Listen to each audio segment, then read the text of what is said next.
So, do any of y'all know Trey the Speaker? Yes, the one that was talking about the, what is it?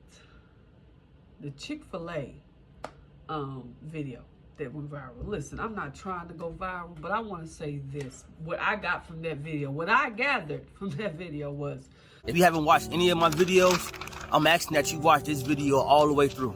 If you ain't never watched any of my videos, please watch this one to the end. I'm begging you, please just watch it to the end. I'm driving home, right? And as I'm driving, out of nowhere it hit me. God say, my blessings sometimes work just like Chick-fil-A. I say, what? And after he said that, I just got quiet. I'm driving, I'm just listening to like, what do he mean by that? And when it hit me, I was like, man, I gotta share this. At Chick-fil-A, when you come through the drive-thru, what they do, they walk up to you, they come to your car, and they say, what's your name? And they take the model and description of the car. So if you in a green Toyota, they say, green Toyota, sedan, put your name in it, and they take the order.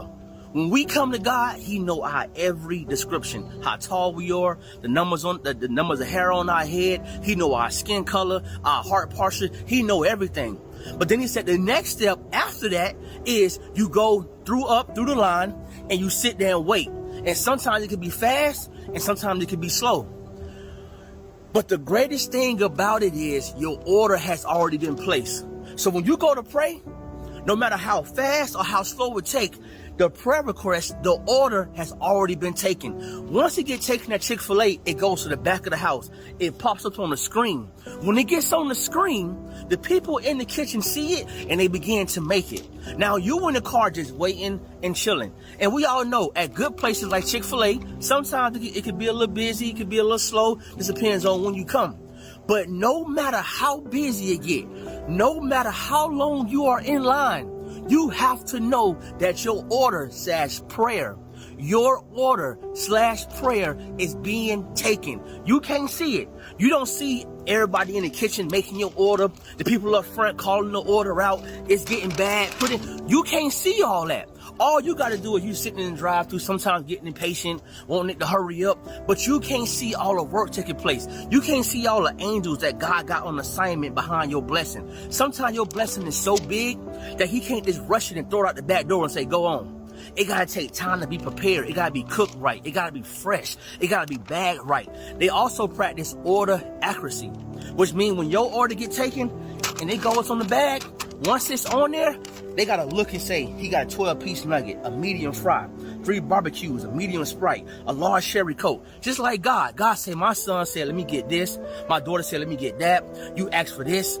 He say, I have to be accurate in your blessing. Even though He's God and He can't mess up, it's a process to your blessing. He can't just rush it. Lord, you already know me. You know all about me. So when I pull up in the prayer line to order a blessing from the Lord, when I get in prayer, when I ask Him for His help, He said, what you will need, my child. He said, okay, child, I'll put your order in. He said, these are the things you're going to have to do, though. Okay, while you're waiting, you're going to have to be patient. While you're waiting, you're going to have some love. While you're waiting, you're going to have some peace. While you're waiting, you're going to have some kindness. While you're waiting, you're going to have some joy, love, peace, long-suffering, self-control, all of that and more. Now He said, are you willing to wait in line for your blessing? I said, yes, Lord, I'm ready. I'm ready and willing to wait on a blessing from you. He said, okay, just wait a while and then come up to the line.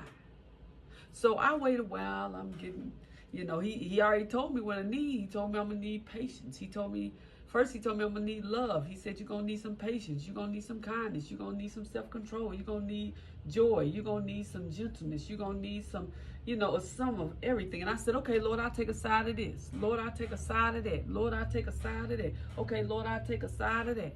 Okay? Because patience means you got to wait. So we have to wait on God. Okay? love, we have to have his love in us. So when we get ready to pull up to that window, we won't be all upset, angry, mad because they didn't get our order right, all of this stuff. You got to have some kindness, okay? Because when they hand you your bag, you got to say thank you. You got to be kind. You got to have some gentleness, you know. Don't be all mad and shrugging your shoulders and frowned up. You got to be gentle toward the people when they taking your order. You got to be gentle toward God, especially because he's the one doing it, and he has his people doing that order, okay? Also, you have to have some goodness. Let's be good to one another. Let's be good to one another. Also, you just have to have peace. Listen, let's get up to the window and be peaceful now.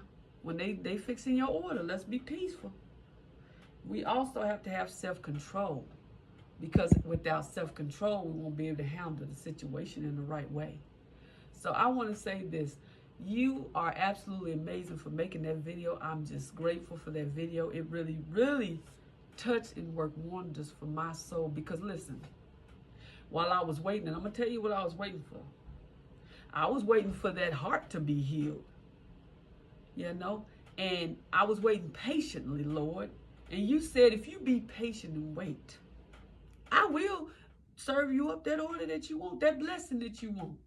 Last year, he healed me from a heart problem. I've been waiting ever since I was 11 years old for that blessing to come. And finally, it came last year. Hallelujah. At age 45, now 46. And my heart is still doing great. Not taking no medicine in the morning, not taking no medicine in the night. Now, what kind of blessing is that? That's a big blessing from God. Hallelujah. All his blessings are big in my sight. Because, hey, he is absolutely amazing. Just for him being in my life, that's a whole total blessing right there. So he says, once you get your bag, you get your order, all this, thank him. Give him some praise, you know, and show him some love. And he says, thank you, my child. You've been faithful over a few things. So take your order and be blessed on today. I love you guys. I hope y'all take this and think about what this is saying. This is the fruit of the Spirit. We need the fruit of the Spirit to be able to survive in this life. We need God in our life, totally, completely, just surrendering all to him. I'm healed on the day, and I'm happy for that blessing. Been praying and praying and praying, but you know what? I never gave up. I kept on giving him praise, going to church, living for him, you know. And thanking him. That's the number one thing. Thanking him through it all. Thanking him through the storm and through the rain, through the heartache and through the pain. Oh my God. Times they came on my job. The ambulance came up so many times during this year when I was working to stop my heart, to get it back to pumping again. And if it wouldn't start back up, they'd have to shock it back. And I've been shocked probably three times in my lifetime, all because of that heart problem. But you know what? Sometimes God take you through things so you can know who he is, so you can know his power, so you can know his grace, so you can know his mercy, so you can know all of those things. This is how he draw you closer to him. So if you're going through a storm on today, hurricane, maybe even a tornado, listen. That's only to bring you up higher. That's only to bring you up closer. And it's also to help somebody else out there that need help, honey. That's a testimony for somebody else to let them know that God gets all the glory out of your life. I love you, and I hope this did something for you today. I hope that you share it. I hope that it helped you, because that's the number one thing I'm here to do, is help you. Blessings.